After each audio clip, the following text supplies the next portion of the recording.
All right. Well, welcome back, everyone. I'm so excited to be here with you. My name is Lauren Broshak. I'm one of the therapists here at Life with Cancer and have been facilitating much of this men's sexual health series. And we're so glad we're able to offer you kind of this bonus session with an amazing presenter. So, welcome back. Before we get started, I'm going to share a little bit of information about the Inova Peterson Life with Cancer program. So before we do that, I just want to say another big thank you to the Cancer Action Coalition of Virginia and the Centers for Disease Control and Prevention for the grant awarded for this program. Couldn't have done this without them, and we're incredibly grateful. Inova Peterson Life with Cancer is part of the Inova Cancer program. We provide education and psychosocial support to all individuals impacted by cancer from diagnosis and beyond through evidence-based holistic care at no cost.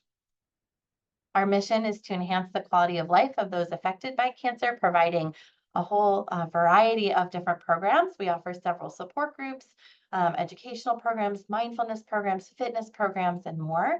We also offer additional sexual health programming, such as our men's sexual health support group, Sex and Cancer for Men, or our pelvic floor health movement classes. We do want to make a quick note that the information presented today is for informational and educational purposes only and should not be treated as medical advice. During this session today, we are going to have you submit questions through the Q&A box, and we will be saving those for the end. So if you have questions, I encourage you to write them in there while you have them, and we'll make sure to get to them at the end of our presentation. I am so excited to be here with our presenter today, Lauren Trosch. Welcome, Lauren. Lauren is a pelvic floor physical therapist in the DC metro region. She has a decade of experience as a physical therapist and has specialized in pelvic floor physical therapy with extensive experience working with those who have been diagnosed with cancer. Lauren helps people who struggle with urinary incontinence, painful sex, and other pelvic floor issues stay active and healthy. Her strong background in pelvic floor and orthopedic physical therapy helps her to treat the entire person in her clinical practice. Lauren is a member of the American Physical Therapy Association's Academy of Pelvic Health and is highly motivated in their volunteer program. Highly involved in their volunteer program. She helps lead a local DC, Maryland, and Virginia journal club where they discuss the latest research on pelvic floor problems and also lectures and assists in pelvic floor education online and in the community. Welcome, Lauren. We are so thrilled that you are here. Great. I'm happy to be here. Can you hear me all right? Yep. Perfect. So I'm going to just get right into things and I will share my screen. I am so grateful that we have like a nice group of people here today. So thank you all for coming. So what we're going to be chatting about today is pelvic floor physical therapy and sexual function. So, what we're going to talk about today is talk about some common sexual problems that people will come to physical therapy to seek help for. So, this might involve changes in erectile function, changes in orgasm, or pain that limits sexual function. And then we're also going to spend some time to discuss some of the treatment options for changes in sexual function. So, I think you guys have probably heard this message a lot if you've been to the other talks in the series, that sexual function is complex and there are very important biological, psychological, and social considerations when it comes to your sexual health. We're going to be focusing more on some of the more biological factors just because we're talking about pelvic floor physical therapy for sexual health, but that does not take away from the importance of the mental health, the social, the psychological factors that might be impacting your sexual function. So I think we should just jump into it. And one of the first things that we're going to talk about today is erectile function and your pelvic floor. So I'm going to go over some general risk factors for ED, which is the abbreviation for erectile dysfunction. They include age, cardiovascular health, diabetes, and hypertension. Other things that might impact your erectile function is irritation or injury to the nerves. Specifically, we have a lot of research out there on injury to the cavernous nerves, which can be impacted by radical prostatectomy. Other things that might impact your sexual function could be changes in sensation, which also we will get reported. Our patients will tell us they've noticed some changes in sensation after cancer treatment. And this isn't not something that we're going to talk about too much during this presentation, but it is something that we hear about, and there are a lot of options out there, everything from vibrators and different types of tools, or kind of talking with a sex therapist or a sexual health provider about other ways, if you've had some changes in sensation, that you can still experience sexual pleasure. Another thing that might impact your sexual function are changes in libido, changes in your cardiovascular health, pain, and like we discussed before, emotional and psychological factors. So probably what you guys are interested in learning about today is maybe how do change in our muscles impact erectile function. So I want to make a distinguishment right off the bat that in our body we have smooth muscles. So these are like muscles in your heart, muscles in your gut, and also muscles in the penis. So the smooth muscles that we have in our body, they're not necessarily under our control. So they're definitely contracting and relaxing, but it's not because we just decide, oh, I want to contract the muscles in my gut or my stomach, versus skeletal muscles. So this is maybe the muscles that we're all a little bit more familiar with. For example, my bicep muscle, when I want to flex it, I bend my elbow. When I want to stretch it, I can stretch it.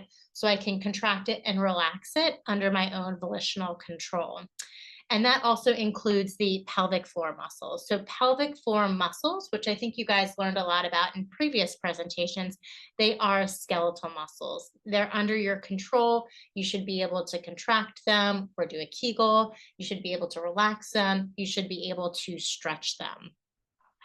So we believe or that pelvic floor muscles or skeletal muscles, pelvic floor muscles have an impact on sexual function and on erectile function, but we're just not 100% sure exactly how the pelvic floor muscles have an impact on erectile function.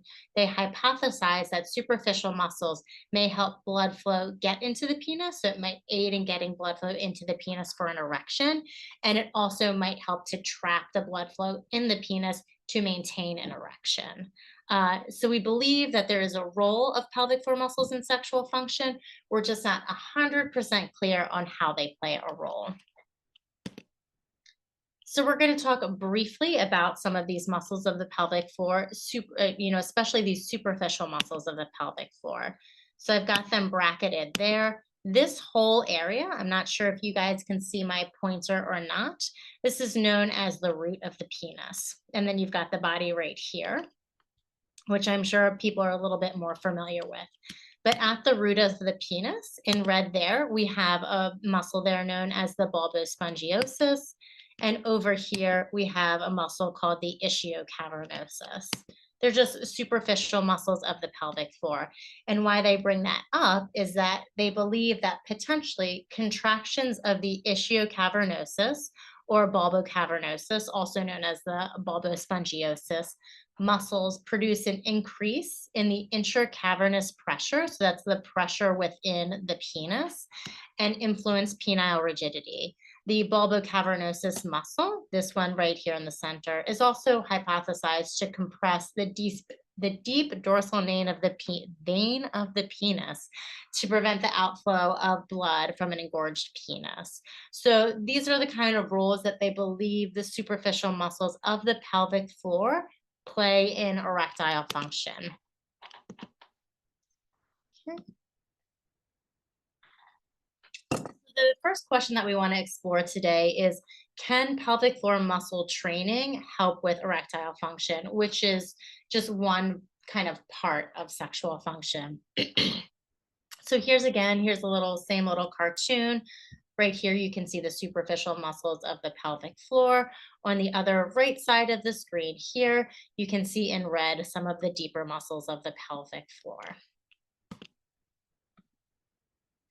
So what is pelvic floor muscle training? So pelvic floor muscle training speaks to the kind of specific coordination, strength, relaxation, specific exercises of the pelvic floor muscles. So we do have some evidence out there that pelvic floor muscle training can help with erectile function in the general population. So this is not the population with cancer, this is just the general population. So there is some evidence to support pelvic floor muscle training can improve erectile function.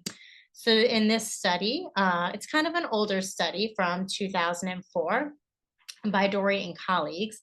They found that a 3-month program of pelvic floor muscle training improved erectile function.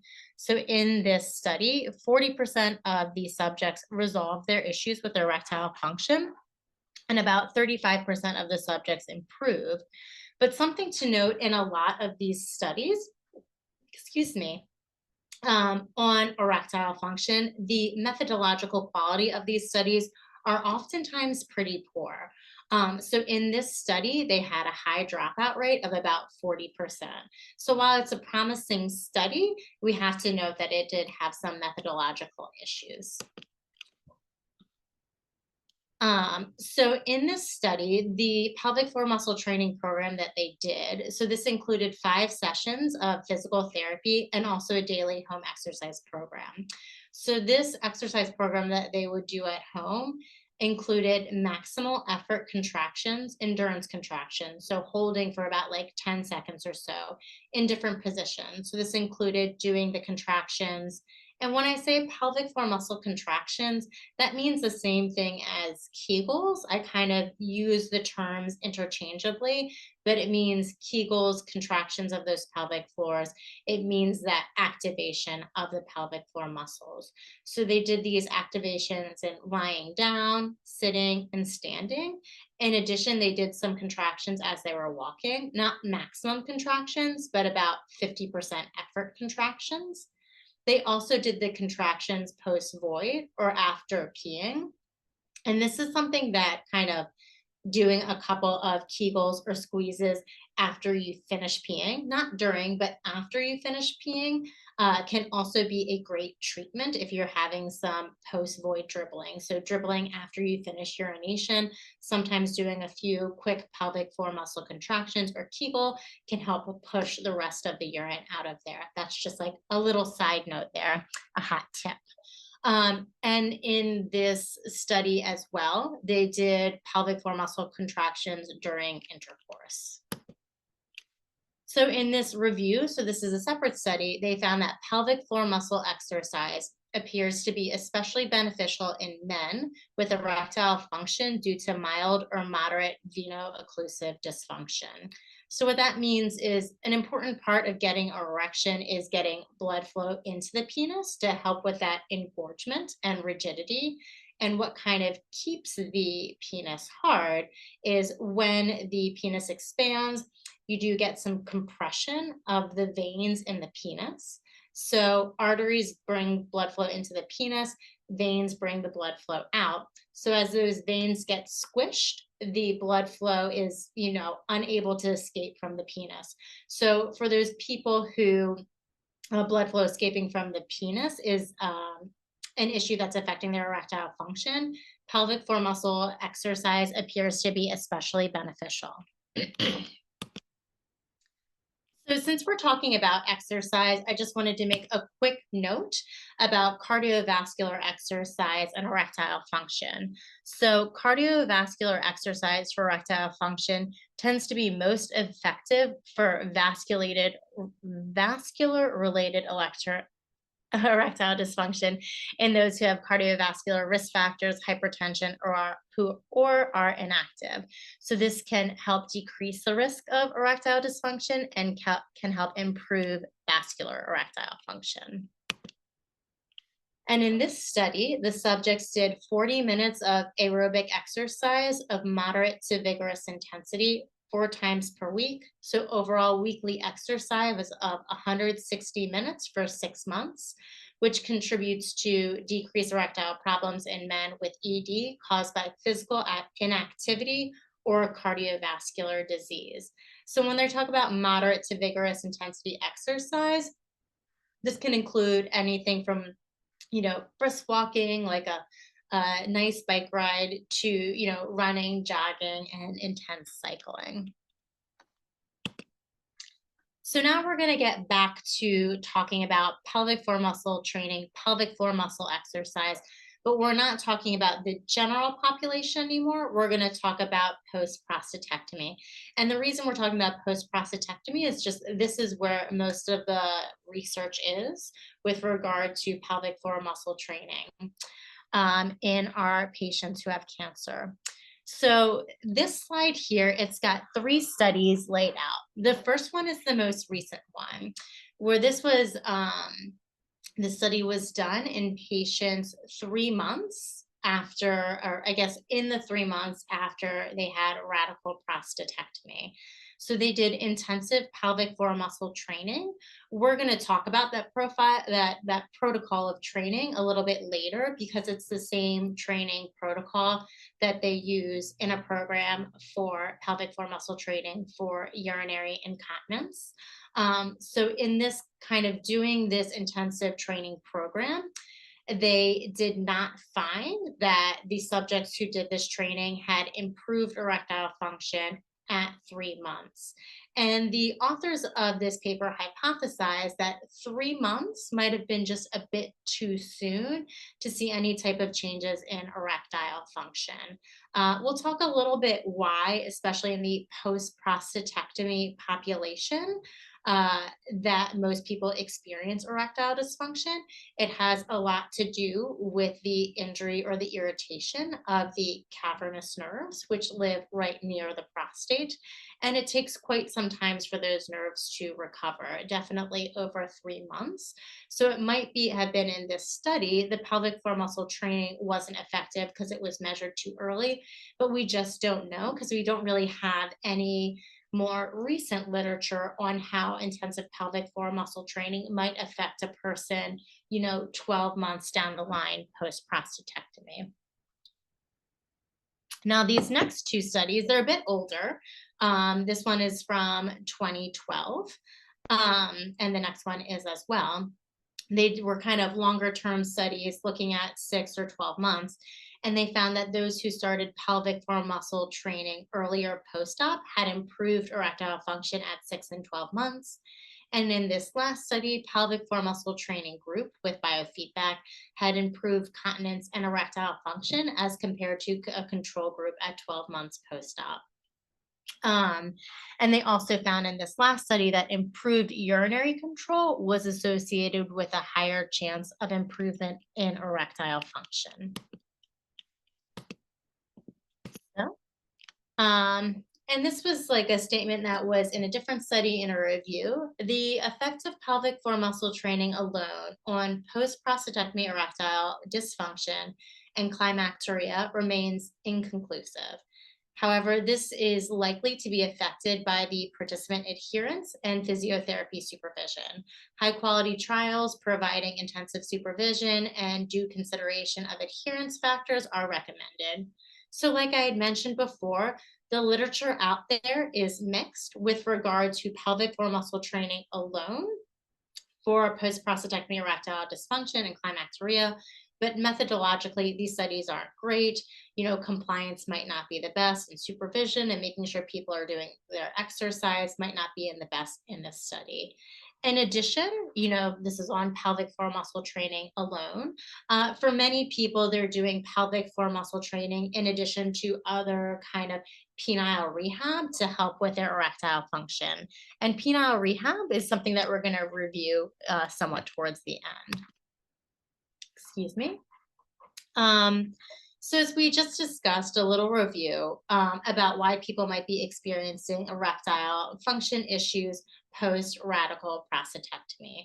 So the primary reason for challenges with erectile function are due to irritation or injury to the cavernous nerves, which lie right near the prostate.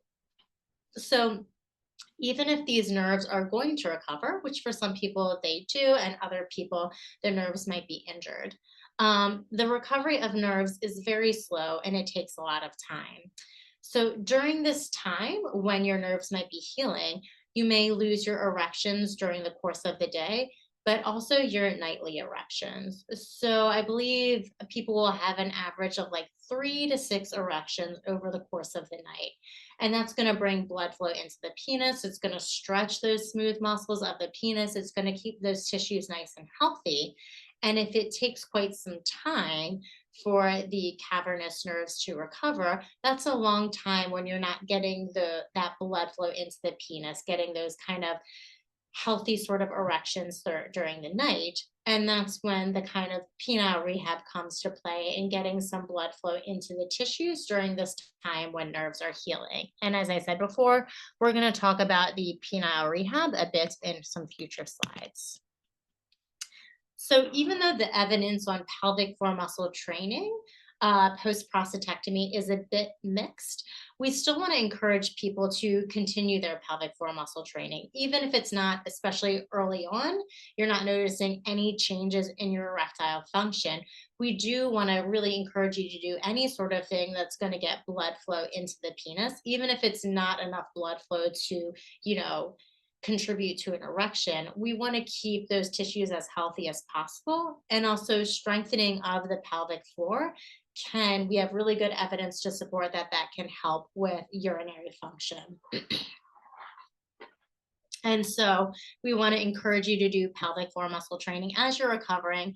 And also as physical therapists, education is a big part of our job. And we also want to recommend that you speak to your doctor about other penile rehab options to do alongside of pelvic floor muscle training.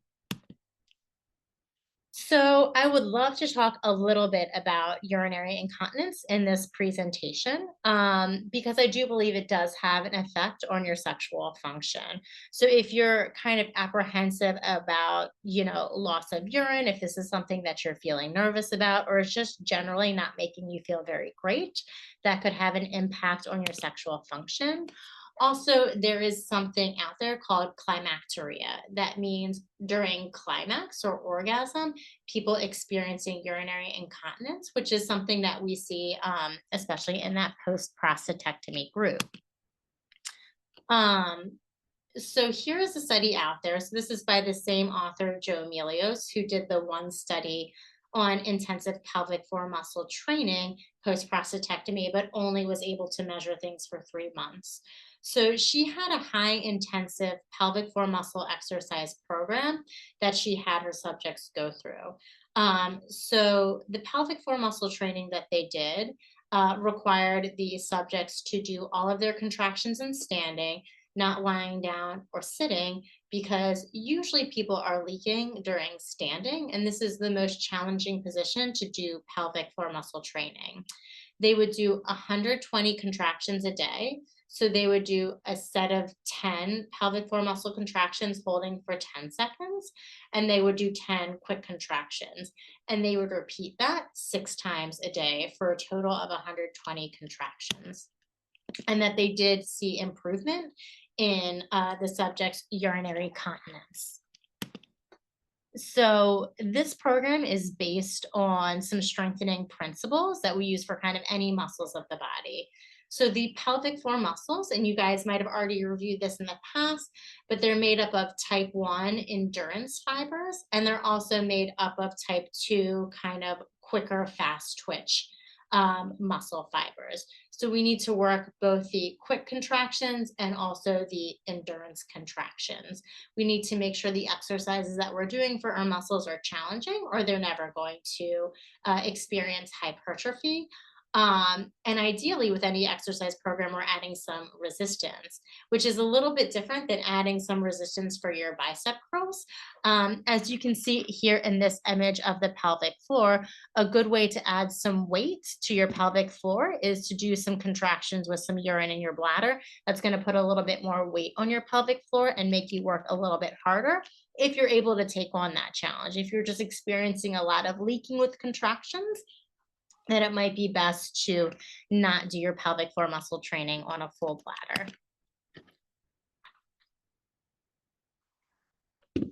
So in the studies that have been done, most of the pelvic floor muscle training is done sort of in isolation. But clinically, we're oftentimes incorporating pelvic floor muscle strengthening into other exercises. So have you contract your pelvic floor as you're working out and strengthening your arms, your core, your upper body. Um, Oftentimes when we're assessing someone, we're kind of looking at the strength of their pelvic floor, their endurance, kind of the strength of their other muscles, and really designing an exercise program that can help to make them generally stronger along with their pelvic floors.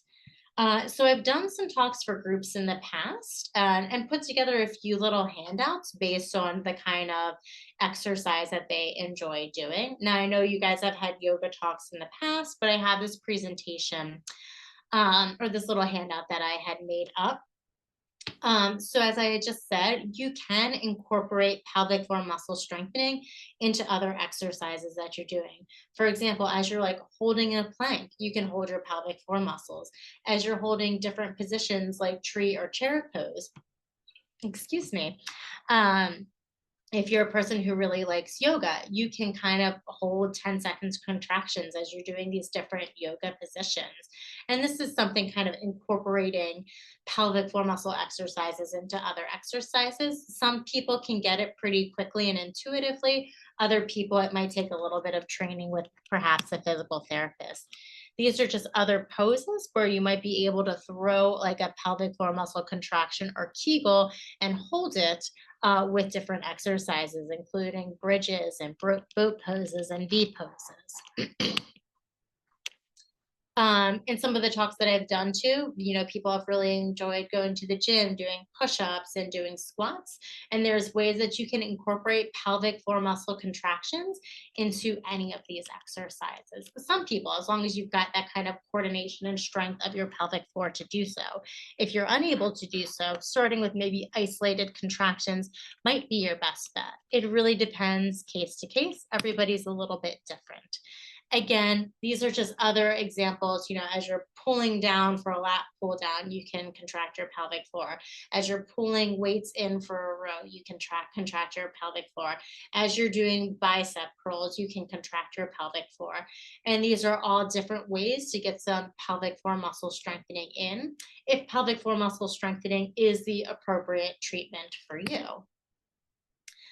So we had started talking a little bit about urinary incontinence during climax. Another option, much quicker option than doing pelvic floor muscle training is the Eurostop, which is just kind of like a silicone little band that you can put around the penis in order to put pressure on the urethra and decrease leaking during climax. So, as maybe I had alluded, is the strengthening program of the pelvic floor the right training program for everyone? And it's definitely not the right program for everyone. It can be helpful for a lot of people, but not necessarily every person. And this brings us to the topic of pelvic pain. So just like sexual function, which has its whole, amount of biological, psychological, and social considerations, pelvic pain is the same as well. It's complex and it has a lot of biological, psychological, and social considerations. And pelvic pain, it can have an impact not only on sexual function, but also on urinary and bowel function.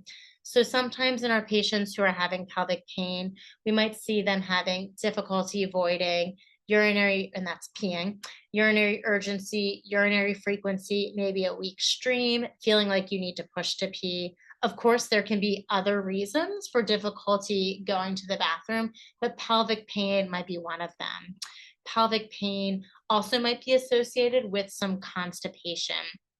Or even just a lack of coordination of the pelvic floor muscles that is not painful can be associated with constipation. So when we do go to have a bowel movement, we need those pelvic floor muscles to stretch open. And if they are tightening up instead of stretching open for a bowel movement, that could lead to some constipation. Also, in our patients with pelvic pain, we might see they have pain with engorgement, pain with orgasm, or even pain with just sitting, standing, exercising, or any number of things. What we might find on exam in a person who has pelvic pain, everyone is going to be different. So, especially when it comes to pelvic pain, if this is something that you're having trouble with, I definitely recommend you go and see someone for this. But some things that we might find are increased activity or kind of tightness or tension or tenderness of the pelvic floor muscles.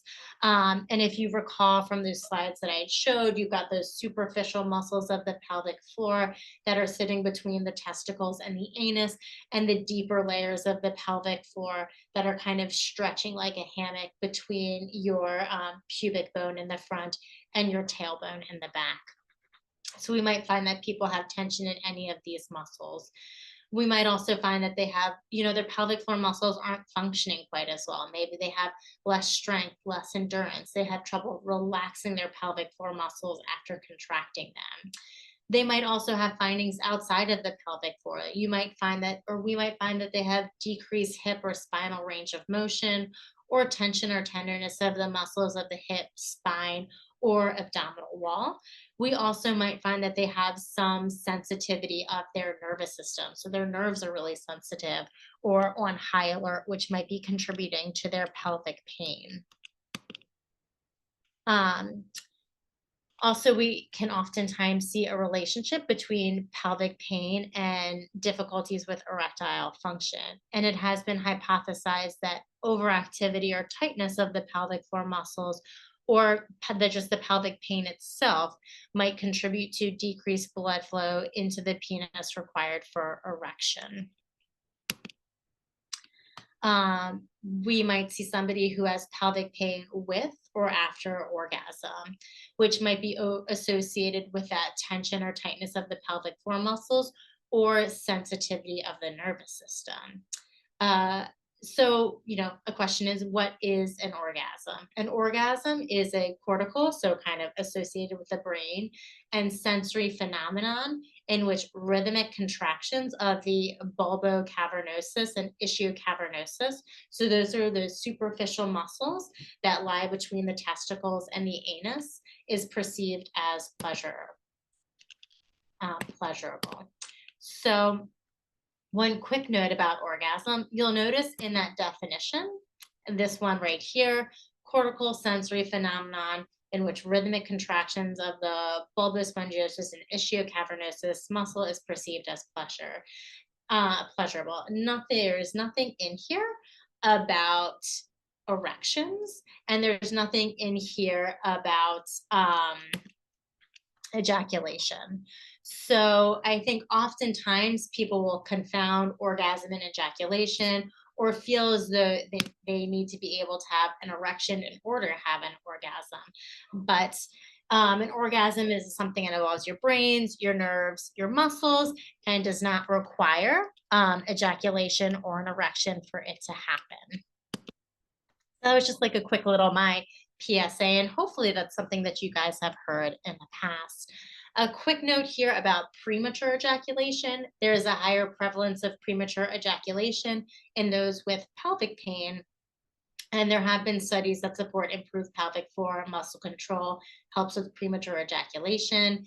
We don't 100% know why. I think, and that's like the summary of pelvic floor and its relationship with erectile function um, and ejaculation. We're not 100% sure why control over the pelvic floor muscles can help with premature ejaculation. Perhaps it helps control the ejaculatory reflex. Maybe we're just not 100% sure. So back to pelvic pain in general. There's a lot of treatments out there that can be done for pelvic pain, and we're going to kind of talk about some of them that we can do in the physical therapy realm. Some of this includes stretches to the pelvic floor. And again, I want to emphasize that each one of these things is not necessarily the right treatment for everyone. Really, if you are having issues with pelvic pain, you want to get checked out and see what exactly is contributing to your pelvic pain and how you might be able to help with that. But common treatments that we might prescribe are stretches of the pelvic floor, breathing, relaxation. I think you guys might have had some talks about all of these things in the past. coordination of pelvic floor muscles, or kind of learning how to relax those pelvic floor muscles after contraction. Mindfulness training might be helpful. Perhaps some soft tissue massage, which can be done externally. Those muscles that lie between the testicles and the anus can, depending on the person and what's going on with your arms and shoulders and your flexibility, you know, it is a possibility that you might be able to massage those muscles yourself. And in some cases, people might do internal soft tissue massage to get some of those deeper pelvic floor muscles. Internal rectal treatment to access them may be helpful. It's not necessary for everyone. And it wouldn't be one of those things if that's something that you're not interested in. I would still recommend going to a professional to get help for your pelvic pain, because it doesn't necessarily have to involve anything internal if that's kind of a fear that's stopping you from going. And then also other treatment options for pelvic pain, including treating any other relevant areas that might be contributing to your pelvic pain, including, constipation, treating anything at the abdominal wall, hip, or lumbar spine regions. So I had mentioned, one treatment for pelvic pain could be doing stretches that involve the back, the hips, the pelvic floor. So all of these might be an option. If you're having a ton of knee pain, maybe this, stretch isn't right for you. So these stretches might not be right for everyone. It might not help everyone, but just examples of some stretches that might be helpful for your pelvic floor in some people.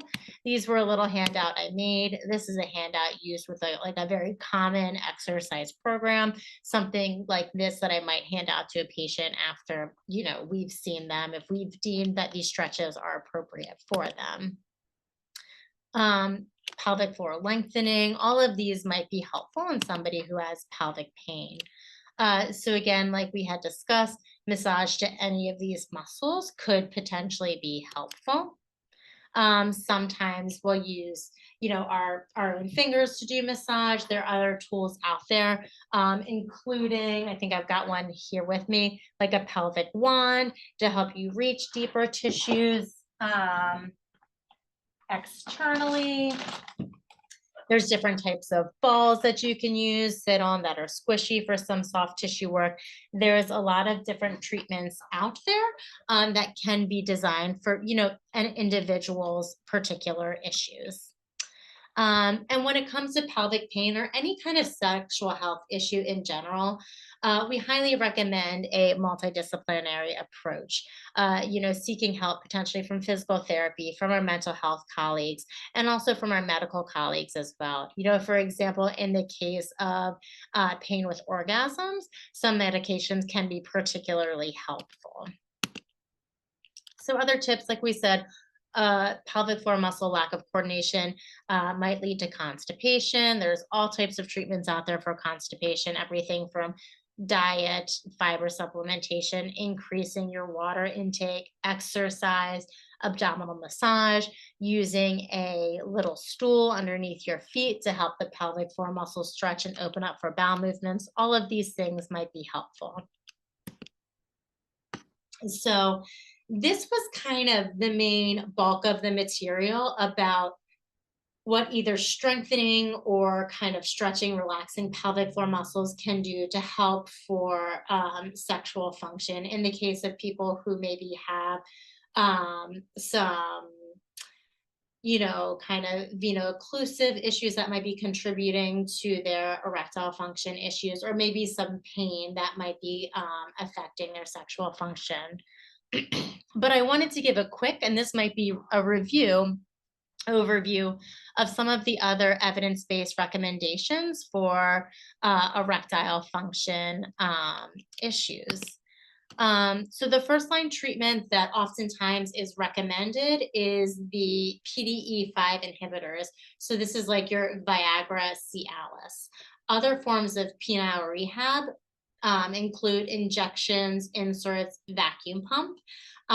So I want to make a quick kind of clarification here, something that I had found confusing in the past. we've talked a lot about pelvic floor muscle rehab or pelvic floor muscle training. And now we're kind of coming back to the term penile rehab. Now, usually when other providers are talking about penile rehab, they're not talking about like pelvic floor muscle rehab. They're talking about usually these four things: injections, inserts, vacuum pumps. I guess those are three things. Um, and so I just kind of want to make that distinguishment between pelvic floor muscle rehab and penile rehab because I think that can be a bit confusing. As we had already discussed, exercise can be helpful for erectile function issues. Therapy, if there's a psychogenic component of the erectile function issues. There's some research out there on shockwave therapy for erectile dysfunction. And also, there's a little bit of research out there to support self stimulation to help with erectile function. So penile rehab is defined as the use of any intervention or combinations with the goal not only to achieve erections sufficient for a satisfactory sexual intercourse, but also to return erectile function to preoperative levels. So as we discuss, penile rehab, typically when people are referring to it, they're usually talking about these things. And I just wanted to review some evidence-based guidelines for sexual dysfunction. So the NICE guidelines, I think it's NICE stands for National Institute of something in excellence. My apologies, that is leaving me right now. But they're evidence-based guidelines that come out of the UK for a number of health subjects out there. So they have guidelines out there for prostate cancer diagnosis and management. So I just wanted to give you an idea out there of the evidence out there on treatments for erectile function in the prostate cancer population. So they recommend offer people who have had radical treatment. So that includes radical prostatectomy and also radiation therapy or treatment for prostate cancer to access to specialist erectile dysfunction services. Offer people with prostate cancer who experience a loss of erectile function, PDE5 inhibitors, so these are the Viagra, Cialis, to improve their chance of spontaneous erections. So we didn't really talk about in the presentation PDE5 inhibitors, but I did want to make it clear that these are evidence-based kind of first-line recommendations for erectile function post-prostatectomy. If these medications do not restore erectile function or are contraindicated, offer people vacuum devices, intraurethral inserts, or penile injections, or penile prosthesis as an alternative. Then they have a little section on recommendations for those who will have androgen deprivation therapy. They recommend that to educate the person and their partner, if they wish, that long-term androgen deprivation will cause a reduction in libido and possible loss of sexual function. They advise people to educate their patients about options for sperm storage. And sorry, just to clarify, these recommendations are for medical providers. And to consider referring people who are having long-term androgen deprivation therapy and their partners for psychosexual counseling. And then they make the same recommendations as they did for those receiving the radical treatments to offer the PDE5 inhibitors to those who experience a loss of erectile function, and if those do not work or are contraindicated, to offer the intraurethral inserts, penile injections, penile prosthesis, or vacuum devices. If this is something, as physical therapists, we tend to have more time with our patients. And while we do not counsel our patients about medications, we do encourage our patients, if you are having some trouble with your erectile function, to please talk to your medical provider about this and about treatment recommendations. They'll recommend, if they think this type of treatment, the PDE5 inhibitors are appropriate for you, how and when to take them. And just to cover the evidence out there, there is mixed evidence to support improved erectile function and a decrease in penile length loss for those who take PDE5 inhibitors. you may not note immediate effectiveness of the PDE5 inhibitors post prostatectomy because, as we discussed before, during a prostatectomy,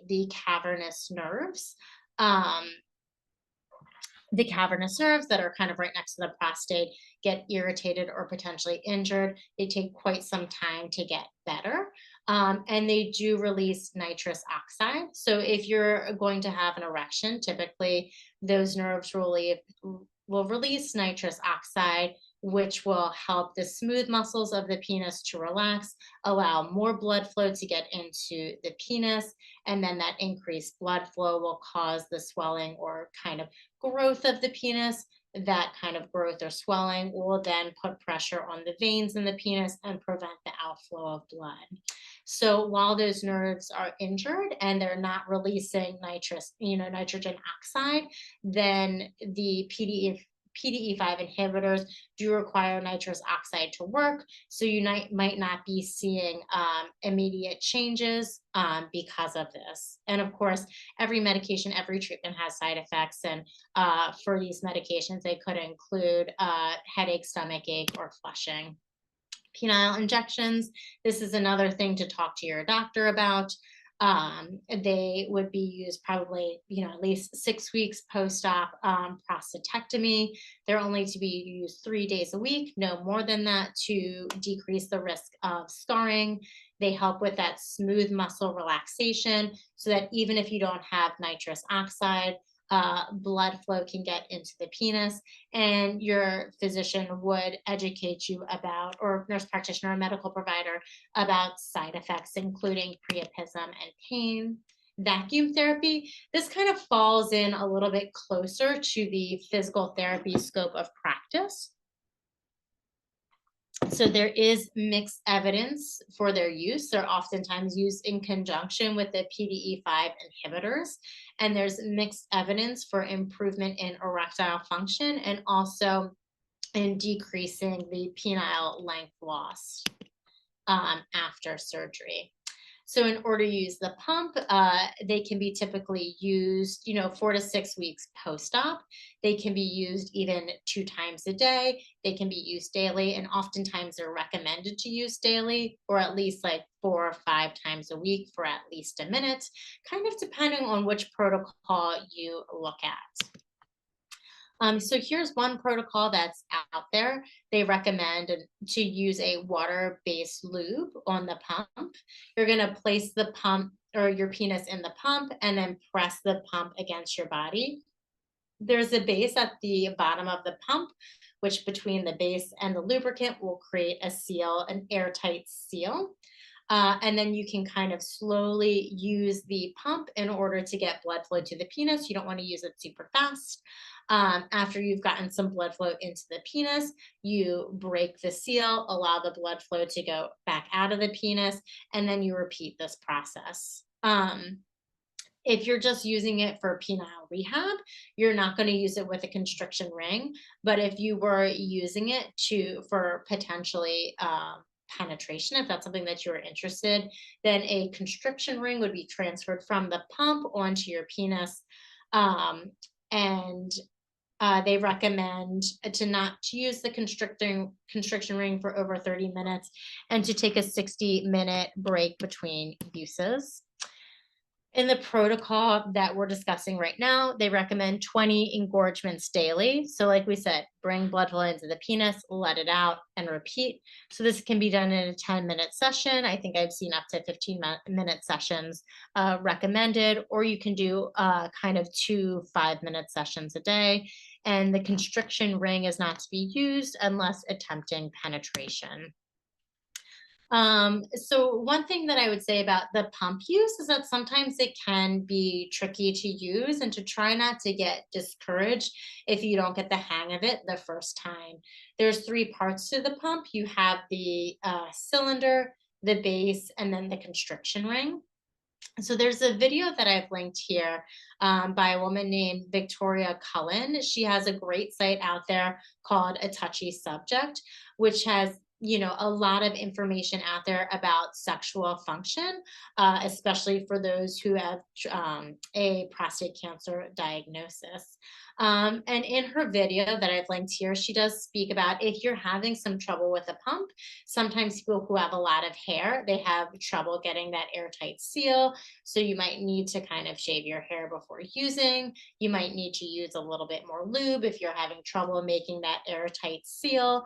And if the pump is not comfortable, there are replacement pumps out there. Some drawbacks to the use of the vacuum pump, some of which include instability at the base of the penis, leading to unnatural pivoting or a bluish or cyanotic appearance, a cooler erection due to constriction of blood flow. And just to note, the blood flow that's drawn into the penis from the vacuum device is not quite as oxygenated as some of the blood flow that's get into the penis from other penile rehab options. But what about self stimulation? So, there's one study out there that states masturbation might be a promising approach of both erectile function and urinary incontinence recovery, and patients could be encouraged to masturbate after a nerve sparing radical prostatectomy, if that's something that you're interested in. However, due to the study design, so this was not a randomized controlled study that we're speaking about, causality cannot be included. Thus, masturbation as a possible concept of penile rehabilitation warrants further investigation. And in this study, everybody in this study had decent erectile function prior to their surgery. And this is my last little comment that I'm going to make. My last little sexual health PSA. There is something out there called Peyronie's disease, which is due to a scarring of the kind of casing of the muscles of the penis. So there can be a little bit of scarring in that tissue, which then during an erection can lead to a curvature of the penis.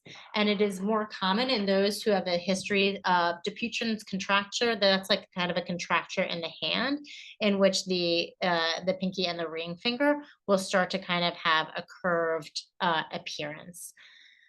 Those who have a cardiovascular history, those with penile trauma, usually during sexual activity, those with a history of ED, and those with a history of pelvic surgery.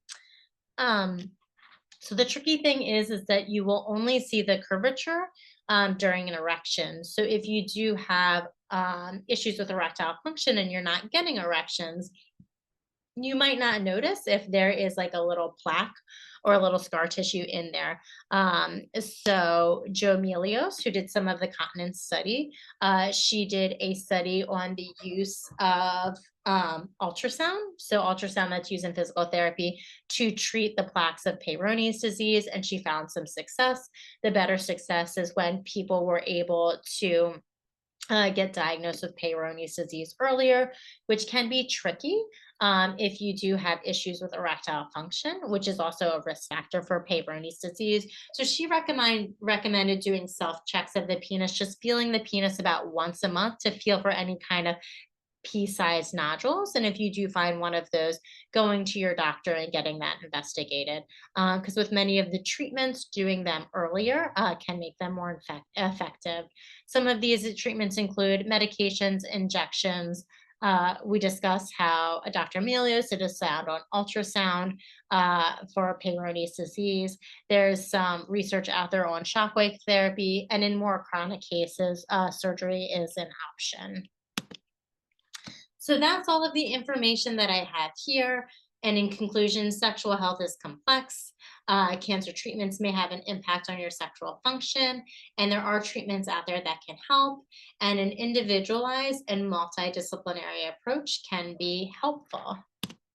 And then these are just my reference slides. Thank you so much, Lauren. That was an incredible presentation filled with so much information and really kind of giving us good ideas on how you as a pelvic floor therapist interact with some of these experiences with pelvic floor challenges.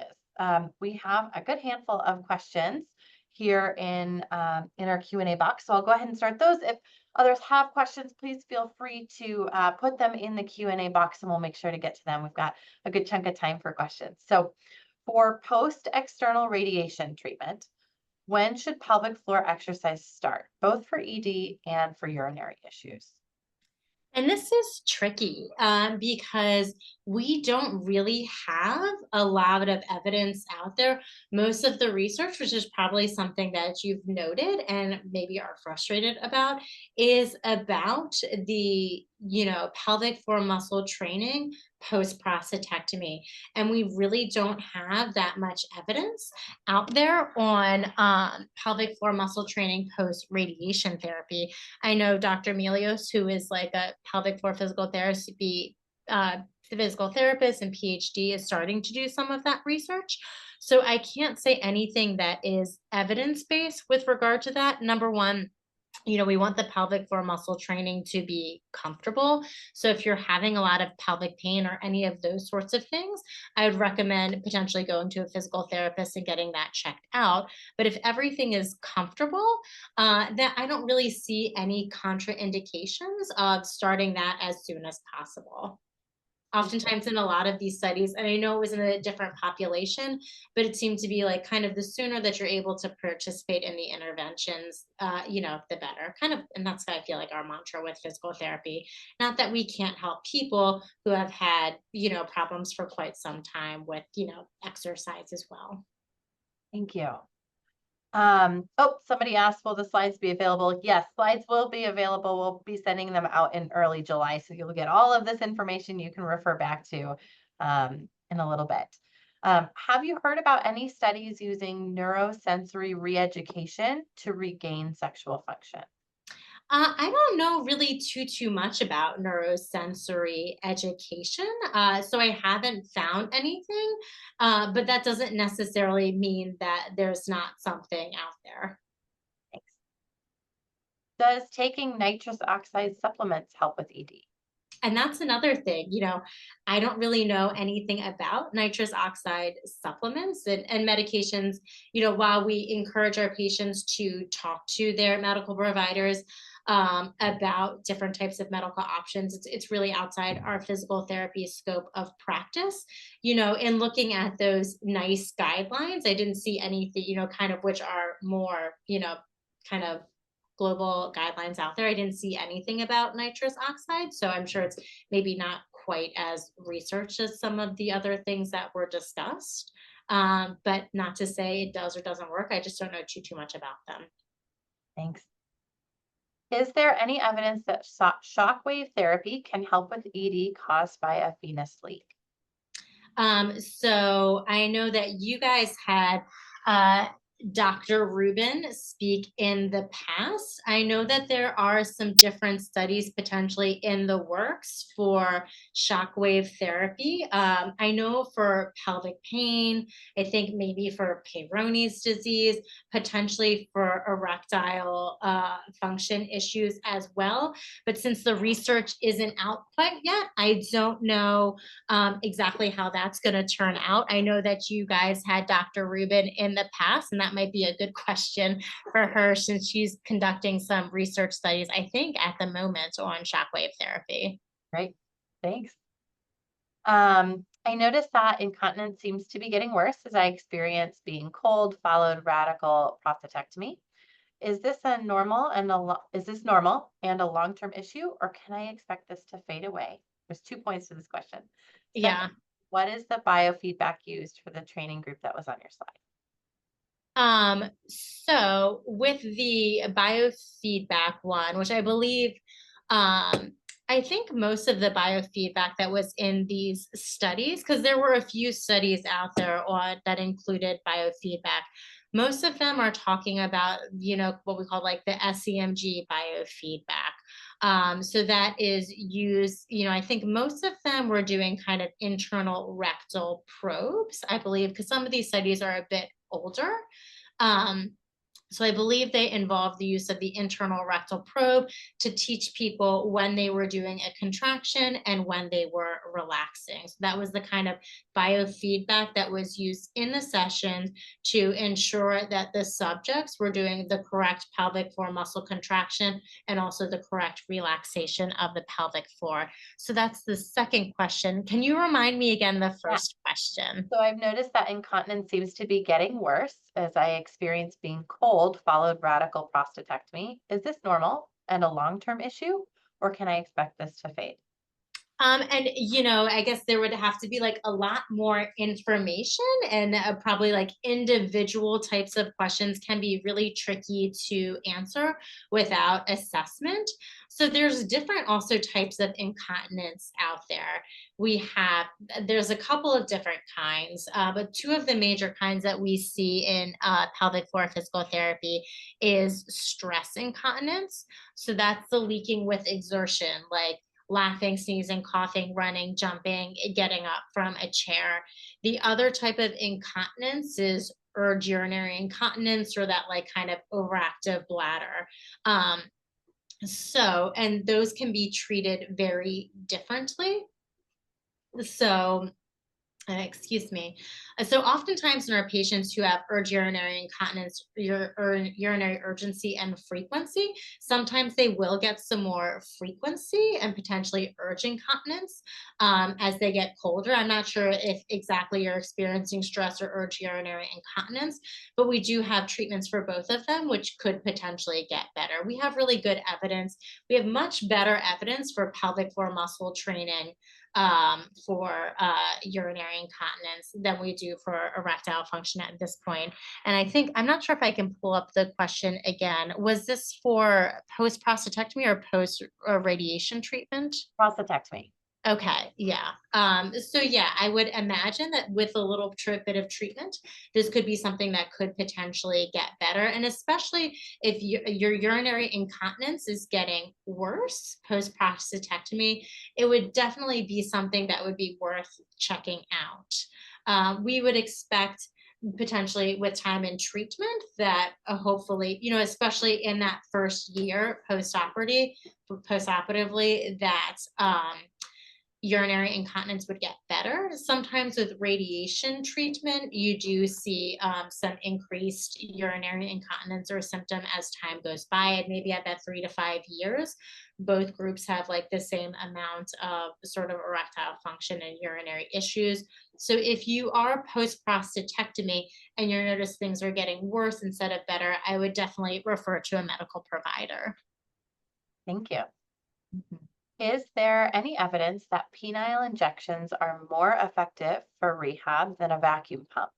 It seems that injections might not be able to be performed frequently enough.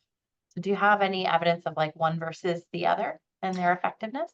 So I think a lot of the effectiveness, or a lot of the research out there, whether it's about pelvic floor physical therapy for erectile function, for the medications, for the injections, for the vacuum pumps, all of it is kind of mixed. Um, so I'm not sure if there have been like head-to-head trials of like vacuum pump versus injections. I know if you listen to different doctors and different providers, some people will have a preference of one over the other, or I guess you can do a combination of treatments as long as it is cleared by your doctor. Oftentimes, like multimodal treatment can be helpful. Sometimes doctors will only recommend one treatment because it's already kind of enough of a barrier to have to do one treatment rather than multiple. There is some discussion out there about the type of blood flow that gets into the penis with a vacuum pump versus with an injection. So I believe, and this is not my highest area of expertise, so don't quote me on this, that with the injections, you get more oxygenated blood versus with the vacuum pumps. and not that the blood is not oxygenated at all, but it's a little bit less oxygenated. So I've heard some people, not in the research, that argue that maybe like vacuum, that the injections would be more effective.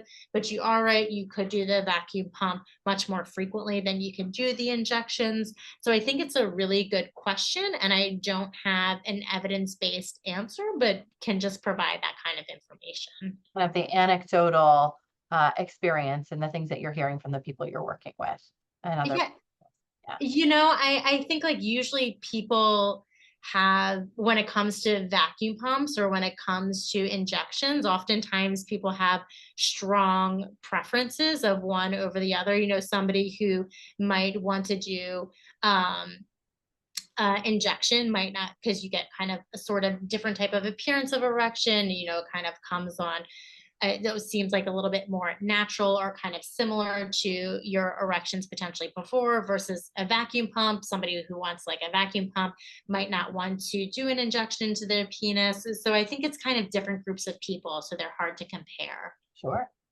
Thanks. Mm. Um, my apologies if I mess this up. So you might want to pull this up on your end as well. Have you heard of bremelanotide injections for loss of libido? Sorry. Okay. And how come Kegels are not recommended while a Foley catheter is in place? I believe it could just be pretty uncomfortable.